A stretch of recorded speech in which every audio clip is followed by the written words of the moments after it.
telling yourself that like, I can't do anymore. Like, I can't do this anymore. This is like, it's too much. Like as soon as you switch that voice off in your head, and it's so hard to do, like, it's so hard to like tell that voice to shut up. But like, as soon as you do, like, your world opens up. Like, your body is capable of so many more things than you think. Welcome to the Women Inspired Podcast, brought to you by Modern Well, a beautiful woman-centered collaborative workspace in Minneapolis, Minnesota. I'm your host, April Seifert, psychologist, entrepreneur, and self-proclaimed life experience junkie. Each week, I will introduce you to a different woman who is succeeding and inspiring others in one way or another. We'll dive into her story, her successes, failures, and the lessons she has learned along the way, all with the goal of inspiring you to listen to that inner voice who keeps reminding you that there is something you want to take action on. You are so much more capable and powerful than you give yourself credit for.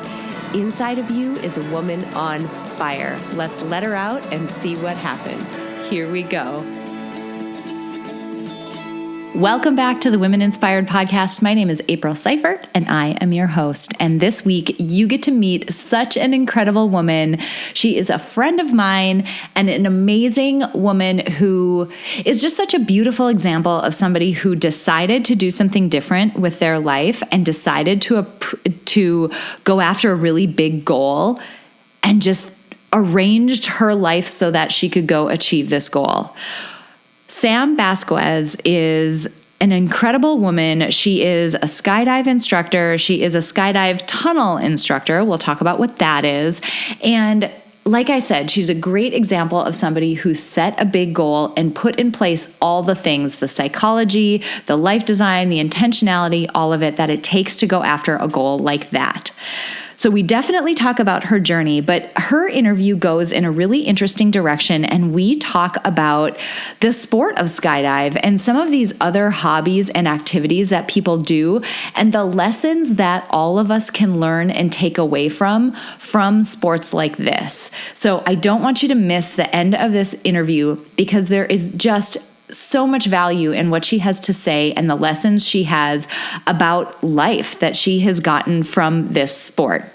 And last, if you've ever felt like you wanted to try skydiving, whether it involves a plane and jumping from a plane, or whether you would feel more comfortable trying it indoors in a wind tunnel like the one that Sam works at, stick around to the end, because you are not going to find a better instructor than Sam. She is so incredible. And so she'll give you her information about how to get in contact with her and set up either a tandem jump or a jump or a flight within the wind tunnel where she works at. So thank you guys for tuning into the podcast this week. I can't wait for you guys to meet Sam Basques. So let's roll that interview.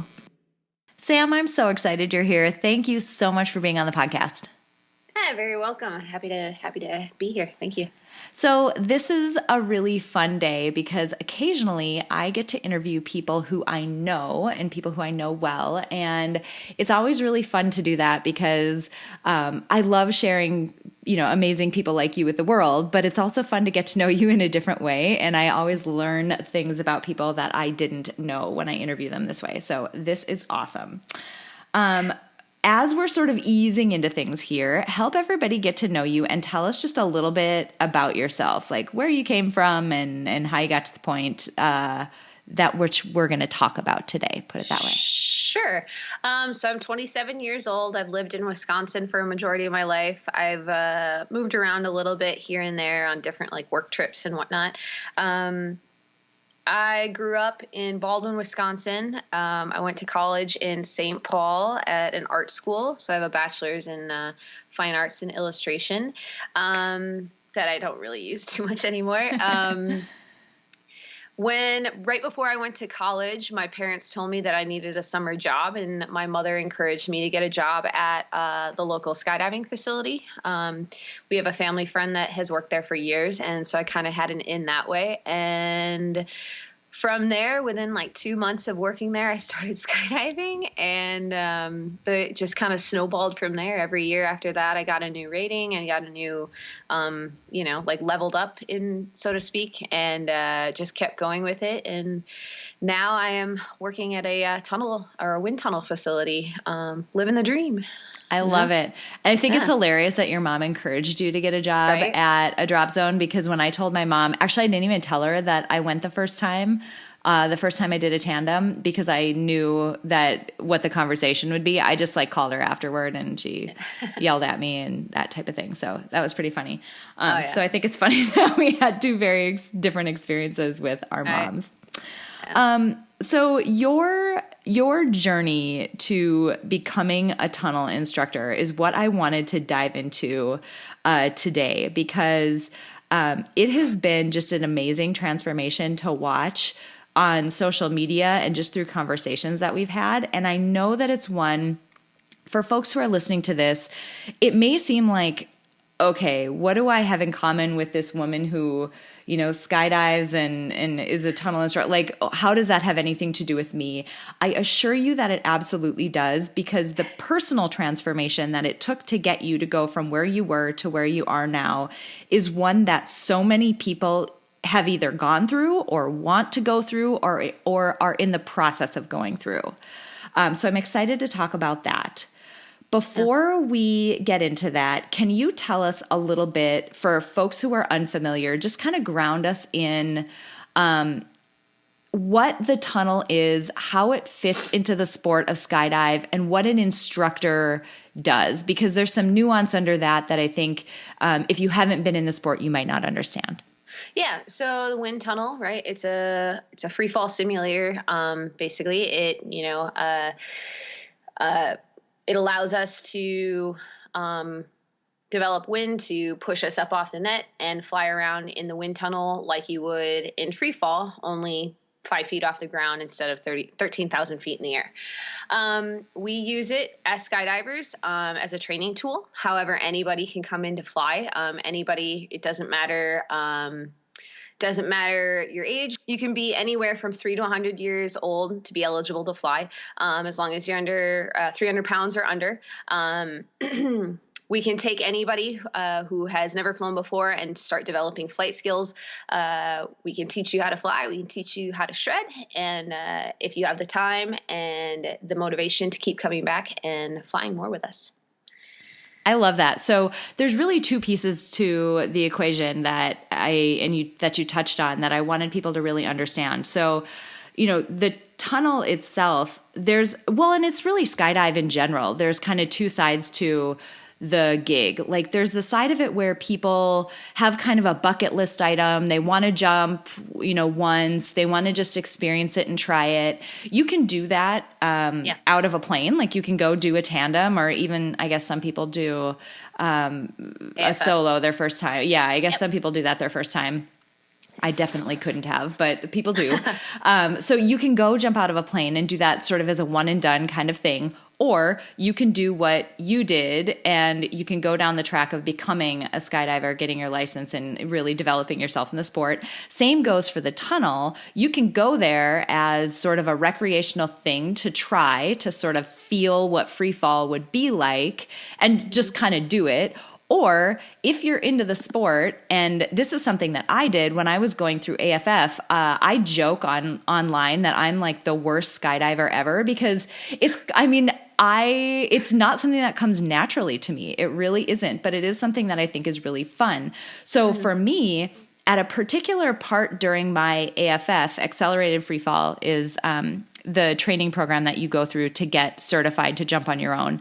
There was one point during that period where I just was having a really difficult time. So I went to the tunnel to practice, because you can be in the wind for a longer amount of time than you can during free fall when you're like hurtling toward the ground, and time is much more important. So you had this goal, right, of being an instructor in the tunnel and being able to take people on these flights. Take us back to the very beginning of this. Like, take us back to where you were when you sort of had this voice in your head telling you that you wanted to do that. Like, where were you at when you made that decision? Like, was this a, yep, this is totally something I could do? Was this something that you pushed aside for a while? Like, what was that experience like for you to make that decision that this was something you wanted to go after? Okay. So I think that I knew that I wanted to try it a few years ago.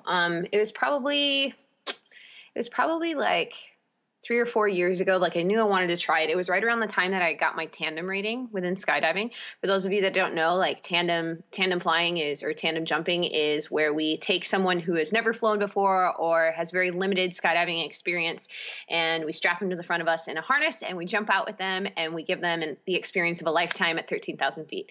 That's a tandem jump. It requires you to be somewhat physically fit too as well. So that was like a progression all on its own, like me attacking that goal. But right around the time that I achieved that, I thought like, I would be able to do this. I feel like I would make a really good tunnel instructor someday. The timing wasn't right, and I was still pretty unsure footing in terms of like whether or not I was becoming a good tandem instructor.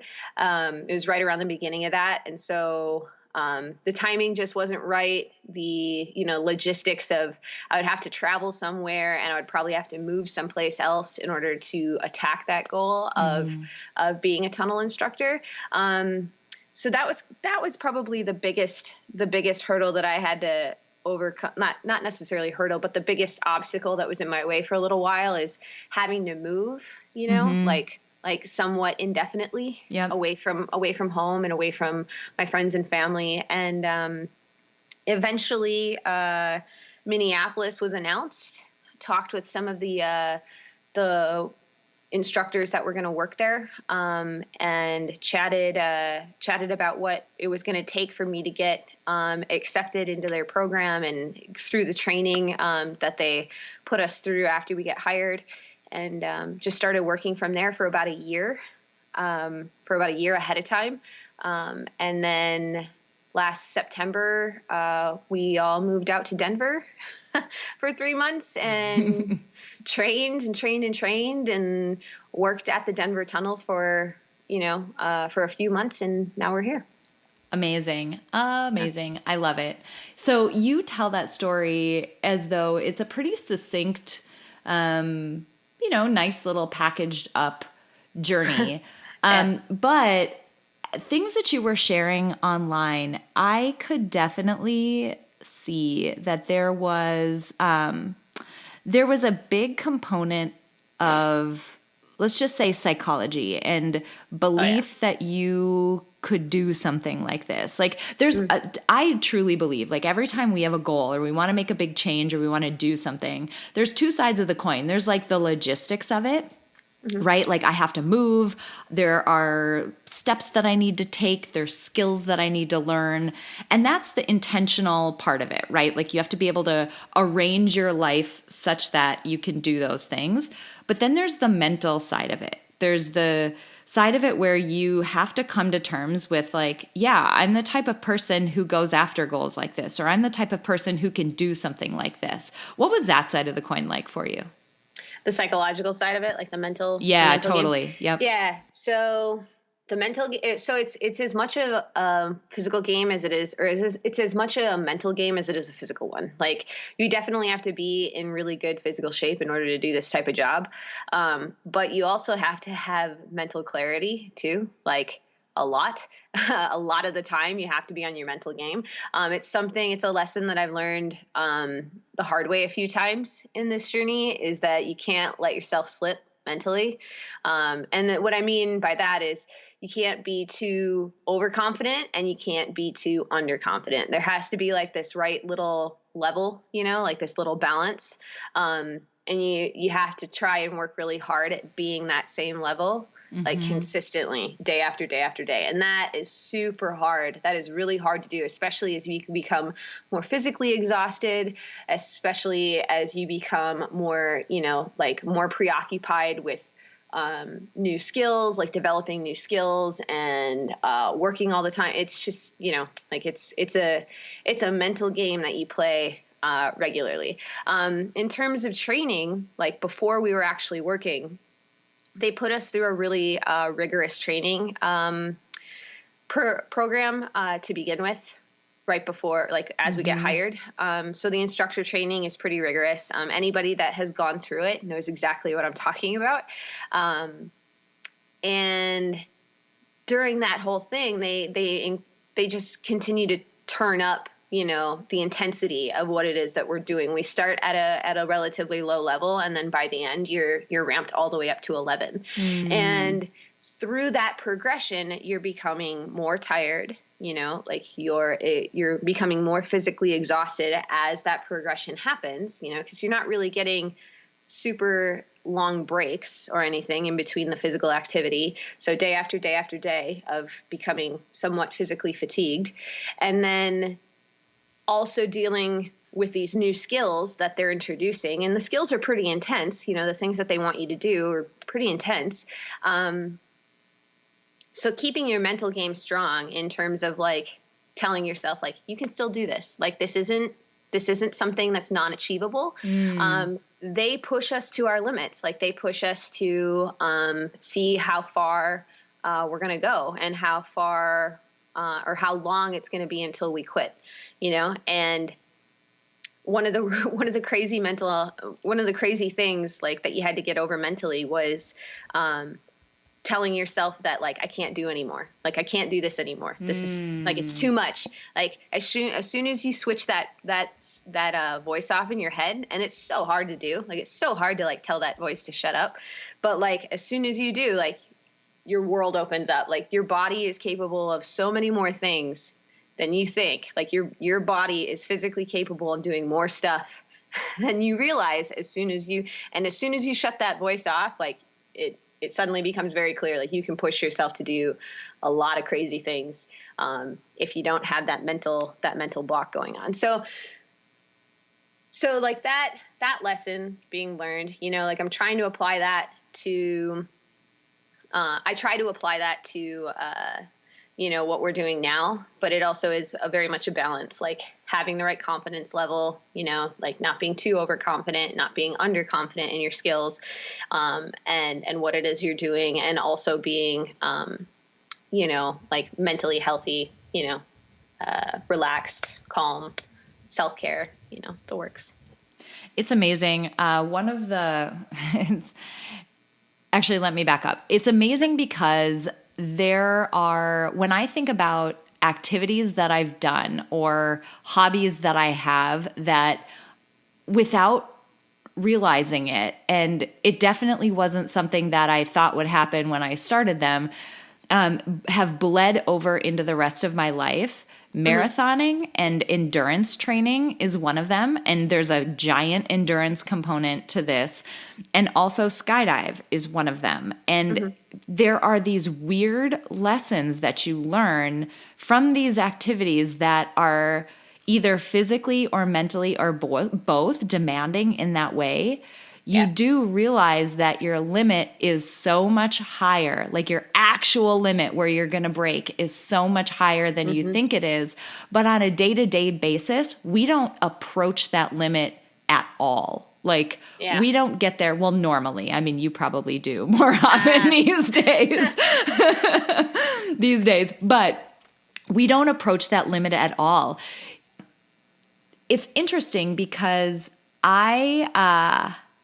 it takes me in an interesting direction. So women in general, when we look at things like negotiating salaries or standing up for ourselves or trusting our own internal voice or any of those pieces, we tend to, not everybody, not all the time, whatever, but just say on average, we tend to sway not in the confident direction. And it's not surprising that when you look at the sport of skydive, and we'll say tunnel, and when planes are involved, there aren't that many people or aren't that many women proportionally in the sport. What is it about the sport that got you into it? And like, I know what it is for me, and I know that coming out to the drop zone and seeing you and other women there was a huge deal for me, knowing that someone like me could do it. But what is it like for you I would consider you a leader in the sport. Like, you're doing more than 99% of people who are in the sport are doing. What is that like for you as a woman? And how do you think about that, I guess?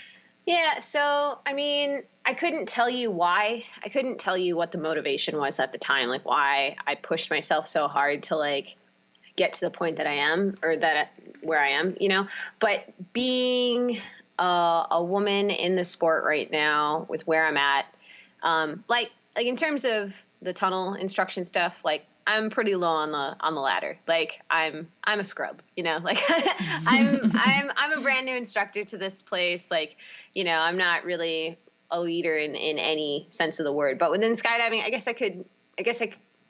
I don't know if I'm super comfortable saying that I'm a leader within skydiving right now, but being a woman, like definitely run into some issues, you know, over the years of not being taken seriously. Mm-hmm.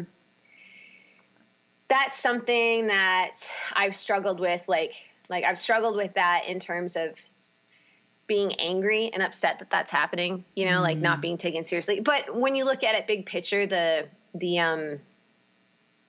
number of people that actually say something or do something that has that type of tone, Yep. is far fewer than the people who are like, this is badass, you're so cool, like you're awesome, you know, or like I look up to you, or, you know, you inspire me, or something like that. Like it's vastly, like that number is vastly underwhelming. They just stick out like sore thumbs, you know, like the negative comments always stick out like sore thumbs versus like the overwhelming amount of positivity or positive comments. Totally. So in terms of like how I feel about it, like being a woman in this sport, like it's awesome. I love it. Like there are tons and tons of people who have crazy, amazing, positive reactions to seeing me at the drop zone and saying, oh my gosh, I'm going with you. That's fantastic. That's so cool. I like always telling some of like my awesome, famous stories, you know, to like get people to relax and like get people to trust me somewhat, and like then deliver an awesome experience. But yeah, overall, like it's a really cool feeling knowing that there's such a small amount of women within this sport, and like the ones that are super driven are going to kill it and stand out, you know, like stand out like a mile from the rest, because, you know, like we're just so far and few in between in comparison to how many men there are. Right. Doing stuff. Friends, I am interrupting this podcast episode with a very important announcement. The Life Design Lab is here. What's Life Design Lab, you ask? Life Design Lab is a 6-week live online life design program.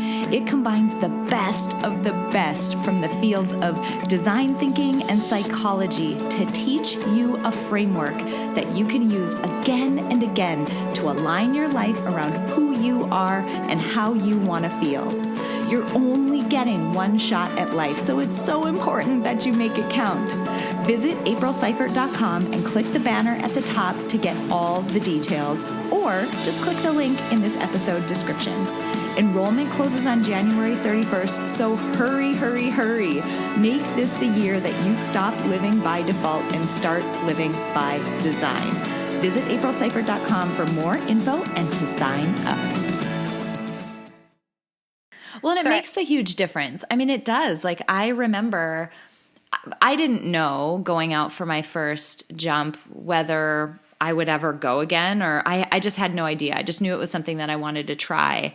And I remember walking out there, and I guarantee it made a big difference that when I got there, I looked around and there were multiple women both working at Manifest. Manifest is where you get scheduled on which plane you're going to be on, and they kind of organize the whole thing.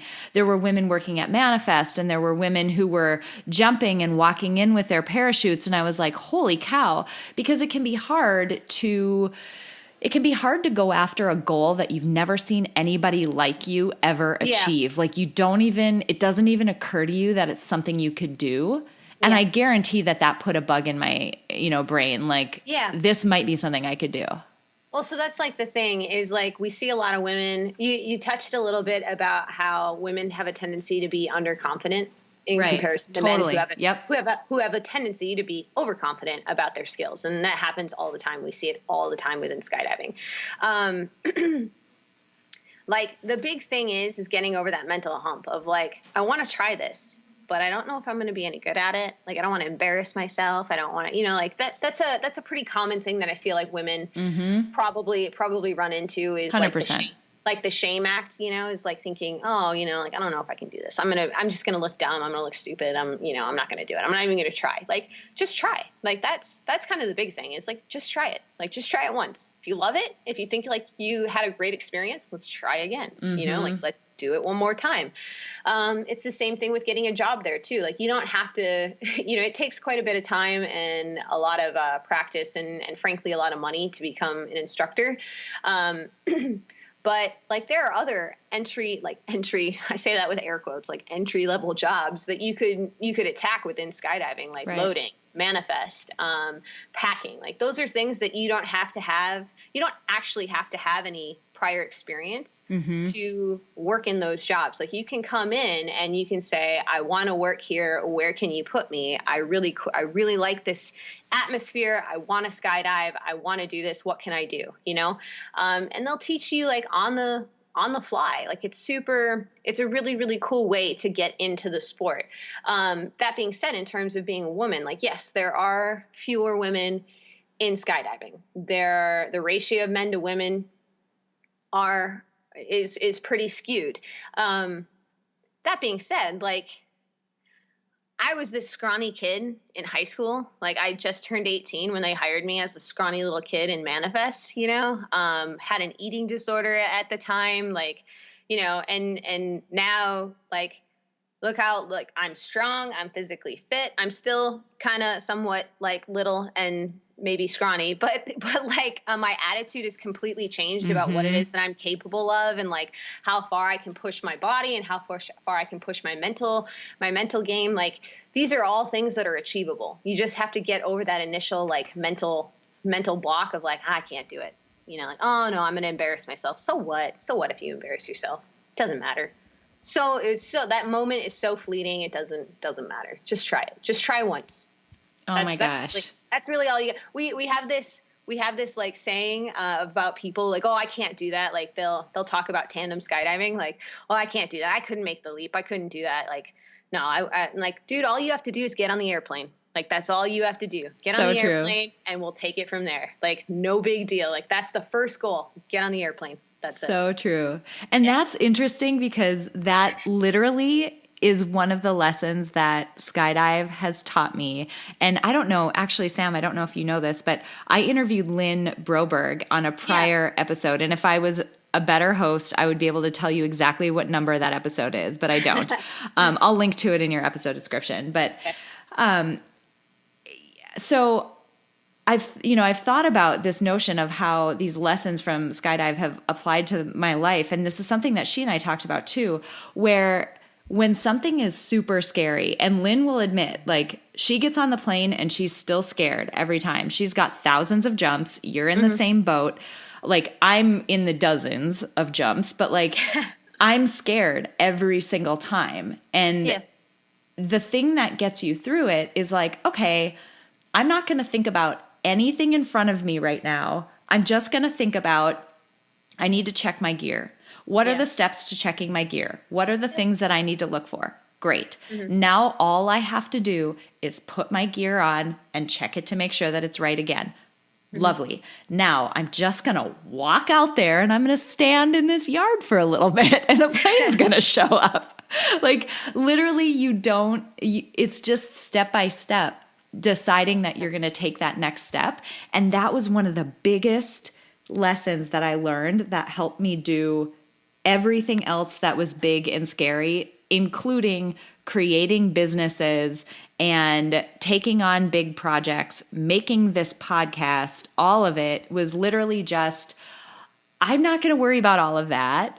I'm literally just going to figure out this one technology thing today. Yep. I can Google something today. I can do that. Did you notice that bled over into your life? Oh God. Yeah. Oh yes. Like it's still something I struggle with, like in my personal life, like in my life away from work.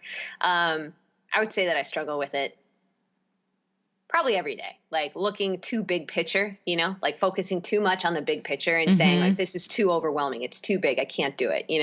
Like I'm never going to be able to get this done, or like, there's just no way this is achievable, like this big end goal. And I think that same phrase of like, just get on the airplane. It's first step, just get on the airplane, right? Like we can take that and we can apply it every single day to every single one of those situations. And it's so hard to do it sometimes. Like sometimes you just want to like vent. Sometimes you just want to cry. Sometimes you just want to like curl up on the couch and say, it's too big for today. Like I don't want to do it today. And those are it's totally fine to do that every now and then. But we do have to take that little snip, like just get on the airplane, and we have to take that and apply it to like these certain instances in our life where we're having like these little mini like mental meltdowns where we think stuff is too big, and like just take it one step at a time. What can I do right now to fix the issue? Or what can I do right now that's an achievable goal? How can I make this goal smaller, or take one part of whatever the problem is and fix it, and then move on to the next part, and then move on to the next part? Just focus on one thing at a time, or something that is immediately present rather than 2 weeks away, or, like at the end of the day rather than at the beginning of the, you know what I mean? Like you just have to take that same mentality of like one step at a time and apply it to every single one, or every single issue, or every single thing that pops up in your life. It's so hard to do. It really is. It's a whole nother step of the mental game. I guess like the more I talk about it too, like the more that we talk just now is like, you realize that mental game never really stops. Like that mental game is always there, and it's so exhausting. But like, to be real, it's so exhausting sometimes. Like sometimes you legit just want to like sit on the couch and do nothing, like, and just have a complete brain fart day where you don't think about anything and you don't have any responsibilities. But that mental game never really ends. It never really stops. You just constantly going. Totally. I think about it a lot, and I know you lift also. That's another one of those activities, hobbies, whatever, that I do that definitely bleeds over into life. And risk taking for me has been a muscle. Like you lift, maybe you can lift 5 pounds today. Awesome. Go lift 5 pounds until you're tired. And when I find that I literally have to check out, like I can't do it anymore, I have to pause, because it's typically after I've done something really big, like I've just accomplished. So I just did a set of webinars, 4 webinars over the last couple of weeks. And that first webinar, I'm telling you, I was freaked out, and I'm not afraid to present in front of people. Technology isn't something that usually seems scary to me, but for some reason, those webinars, especially the first one, felt like mentally a really big deal. And after I got over that first one, I was like, I need to just hang for a minute. And it's like having a really heavy deadlift session. You lift really heavy and you're like, I need to eat some chicken and I need to sit on my butt for a second and heal, because that was a lot. But when you do that, you get stronger. Like it nudges that threshold up a couple more inches, and the next time you can go again and do that same amount, and you're like, okay, that was hard, but it wasn't as hard. Yep. Yeah. I love it. Oh my gosh. There's so much that applies, and like literally I could go down these rabbit holes all day long, because mostly I just think everybody should try skydiving once, whether it's out of a plane or whether it's in the tunnel. I think you will learn more about yourself, and fear will be put into perspective so much more. And two, the other plug that I will give for jumping from the plane, not necessarily the tunnel, when you exit a plane, there are very few times in your life where you can scream like empty your lungs, like scream like someone is murdering you and no one's going to bat an eye. If you've never had that experience in your life, it is worth it to jump out of a plane just to be able to scream that guttural scream. It's amazing. It's so good. There's this really cool, you talk about how like, like this animal scream. There's this really cool video out there of one of the guys that I look up to. His name's Ty Baird. He died a few years ago.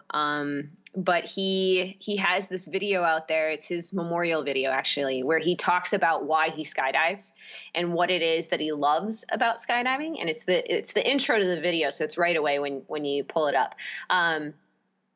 And he talks about like this animal focus that happens when you skydive. You know, like all the other stuff in your life melts away, and you're in that moment, like for 50 seconds or however long it is, like through free fall and through the canopy ride, the 5 minutes through the canopy ride. Like there's this animal focus that's happening, and you are so honed in on what it is to be feeling that way. Like you're feeling things that you don't always, like you've never felt before. You're focusing in on like this instinctual, like, animal, you know, like it's so hard to describe, but like it's an animal focus. And like, until you experience it, you don't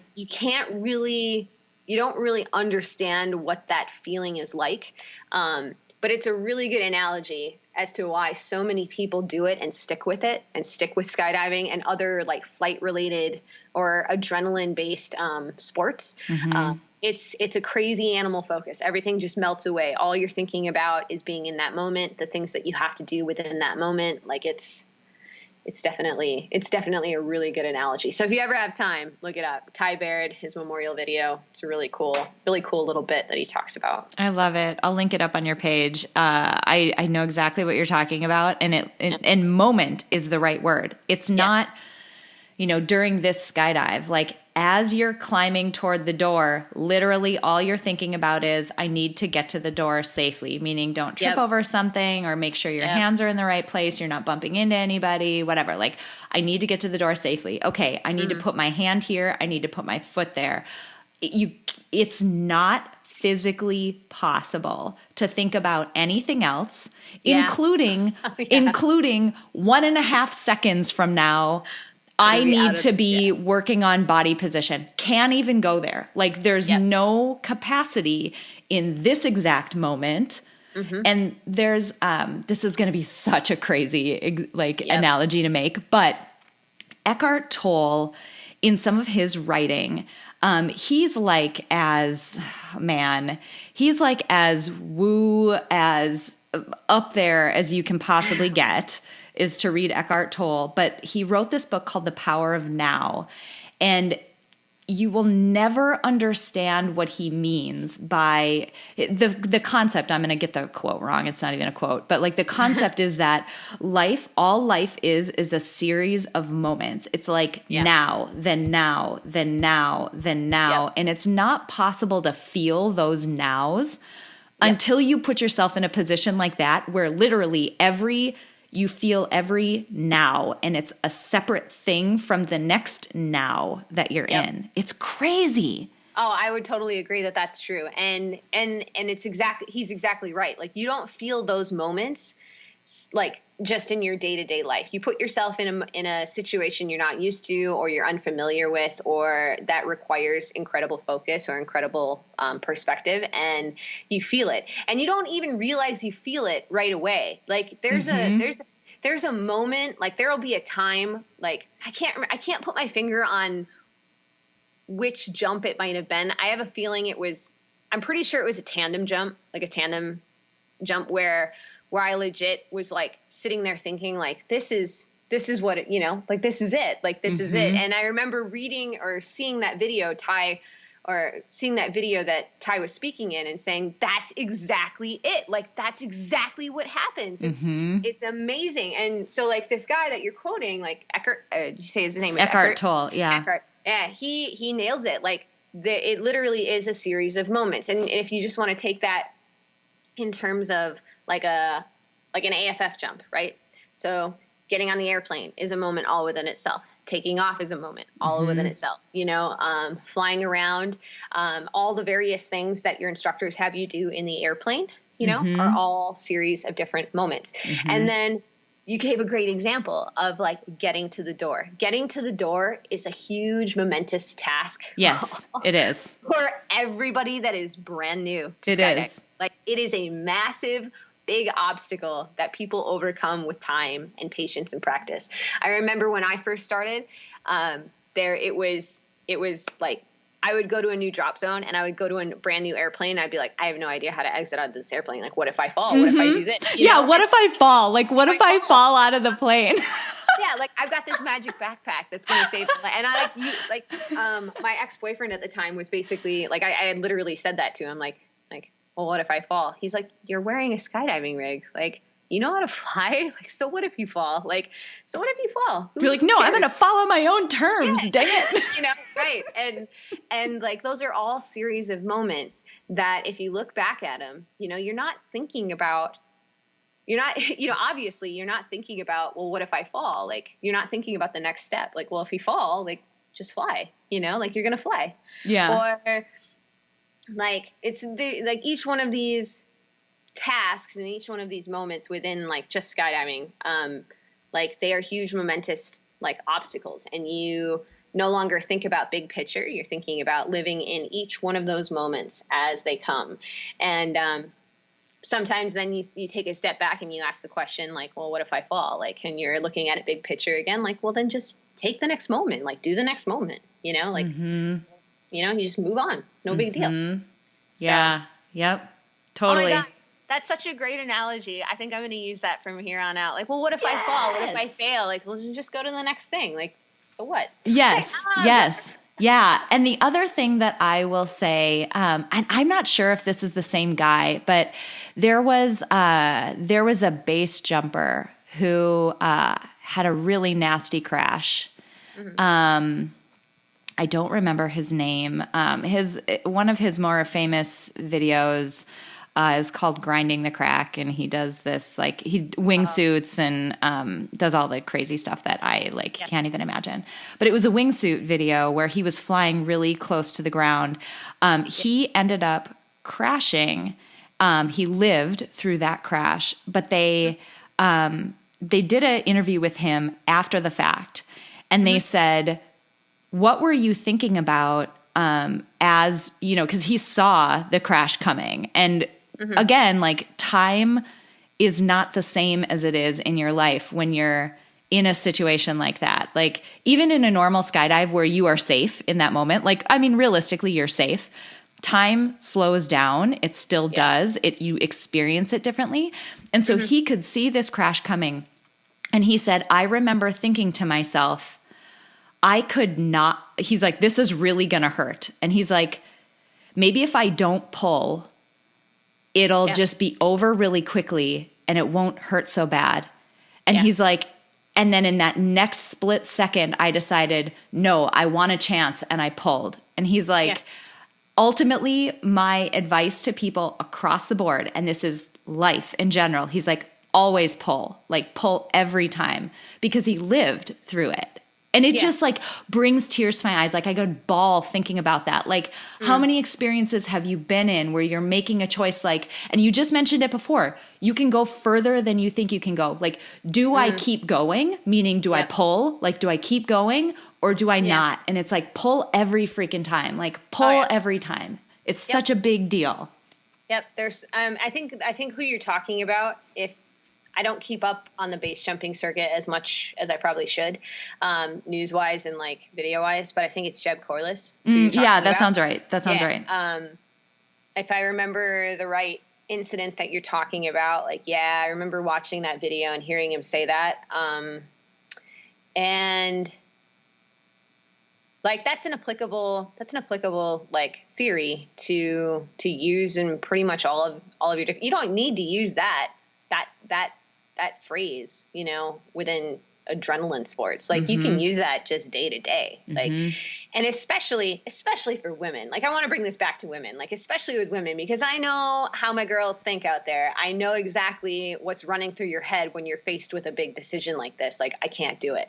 Like, you shame yourself. Like, I'm not capable. I can't, like, this person told me that I can't, or this person told me that I'm not equipped, or that I don't have enough, or whatever negative, like, voice, whatever that negative voice says. And like, I guarantee you, every single woman out there thinks that, like, has that thought right before they make a big decision.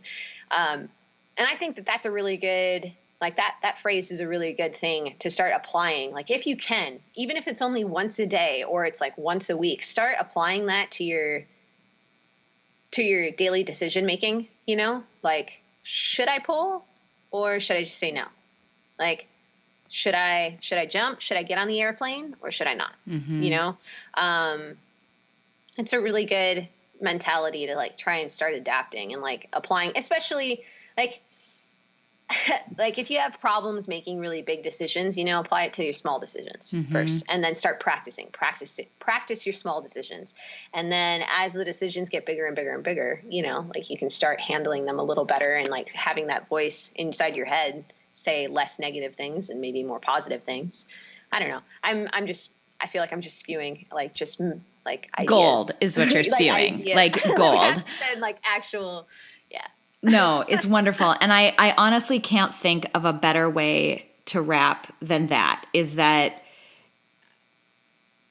having your general operating standpoint be that of action, like doing versus pausing and staying, like acting as your initial sort of motivation or your jumping off point, is that you just have a tendency to act. Is just such a big deal for, again, women in particular. Yeah. All right, lady. So people are going to want to come jump with you in both capacities. Where can we find you so that people can come have this awesome experience with you? Yep. So year round, I will be located and working at iFly Minneapolis in Minnetonka, Minnesota, and that is near the Ridgedale Mall. It's right across the street from Macy's. It's a brand new building, super eye-catching. You can't miss it. If you have any interest in flying or anything like that, you can feel free to email me. It'll be sambasques at gmail.com. So sambasques@gmail.com. Super simple, easy to remember. The other place that I will be working at primarily in the spring, summer, and fall will be Skydive Twin Cities in Baldwin, Wisconsin. I've worked there for 10 years and been instructing there for 6. So if you ever want to come and skydive, whether it be solo skydiving or tandem skydiving, let me know. Hit me up. Same email. We can get something worked out and an appointment made, and I will take you on a skydive. I love it. We're taking the tunnel. Yeah. I love it. This was so good. Oh my God. I feel like there is just so much application in these crazy, weird hobbies and sports that you just don't even realize into your life. Yeah. And truly your transformation over the last few years of just, bringing it back to that, setting a goal, deciding you want to go after something, doing the mental work, doing the physical works, arranging your life so that you can make it happen. It was just so inspirational that I absolutely had to bring you on. So well, thank you. I so appreciate you being here. I so appreciate you sharing your story. This was just amazing. Thank you. Thank you very much for having me. All right, you guys, I hope you enjoyed that interview with the amazing Sam Basques. And as always, I want to highlight a few things. Number 1, oh my God, the conversation we had around people being capable of more than they think they're capable of, it was just so incredible. And it is so true. Each of us has, I would say, 2 thresholds. We have the threshold that we perceive, that is our actual threshold. We have the point at which we think we are capable of getting to. And then there's reality, which is so much further than that point. And the gap between there exists because psychologically, we aren't allowing ourselves to get to our true limit. You can see this operating in people who do endurance sports, so things like marathons. Sam definitely experienced it while she was training to become a tunnel instructor, and many of us experience that in our day-to-day lives, whether it is, oh my gosh, I am grinding it out and dealing with, a toddler who I'm not sure I can keep doing this any longer, to, God, I've been working on this project for so long, I don't know if I can keep going.